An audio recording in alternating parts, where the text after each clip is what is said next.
taxes, and any type of discussion should be coupled with offsetting tax cuts somewhere else.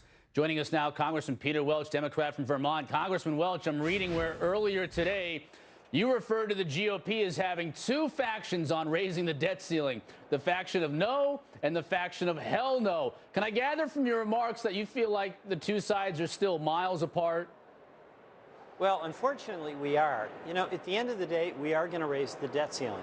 The question is whether we'll come together and do it together, or whether we'll be pistol whipped by the bond market and made to do what we know we have to do. And what we've got is, as Congresswoman Black was saying, is we've got an 11th hour situation here, and leaving the blame aside, there's two problems. One, are we going to maintain America's reputation for paying bills? And I think whatever your position is, it's important for both of us to acknowledge we have to do that. If we stiff our creditors, we're going to do damage to interest rates. If the interest rates go up 1%, that's $160 billion additional burden on our taxpayers. And then second, we need a long-term budget resolution to get back to fiscal balance. And there's a lot of argument back and forth, but my view is that if we're going to get to yes, we have to have everything on the table. And that has to include revenues. We have to include revenues. Democrats, we have to be willing to trim spending in areas that have been important to us. But I think Republicans have to acknowledge the Pentagon. I mean, this is unbelievable. We've got to bring Pentagon spending under control. We can't have wars paid for, Iraq and Afghanistan, on the credit card. And when our revenues don't meet our needs, you know, we're raising about 16% of GDP on revenues and spending about 24%.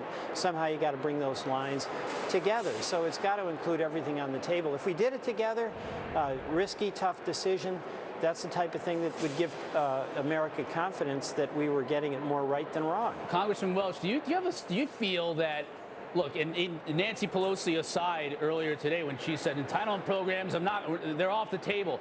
Do you feel if you put those on the table, and the president has even indicated as such, Medicare and Social Security will be on the table, do you feel like that's giving something on your side and the GOP should give something as well? Well, I do. I mean, look, this is not just about positions. It's about how do you solve a very serious practical problem. And when you've got too much spending and too little revenues, most people would say, hey, we've got to do both. On Medicare and Social Security, those are two fundamentally important pillars of security for the middle class that's under a lot of pressure. But there's budget pressures on them, and the Democrats have to acknowledge them. Now, our view is that we can make adjustments in Medicare and in Social Security, but it should be for the benefit of maintaining those programs and making them more secure and stable for future generations. Now, that will have a beneficial effect in bringing down the deficit. But what we don't want to do is essentially use those as a piggyback, basically to prop up tax breaks for hedge fund folks, for oil companies, and other things that really are undesirable and don't help our economy. Congressman Welch, I literally got 5 seconds. Will we have a deal in place by August 2nd, do you think? I'm not sure. I'm not sure. I mean, the American people may have to weigh in and assign responsibility if we're unsuccessful in doing that. Thank you so much for your time, Congressman Peter Welch from Vermont. All right, well, President Obama and House Speaker John Boehner in secret talks over the July 4th weekend discussing a major tax overhaul. My next guest says the U.S. tax code is absolutely broken.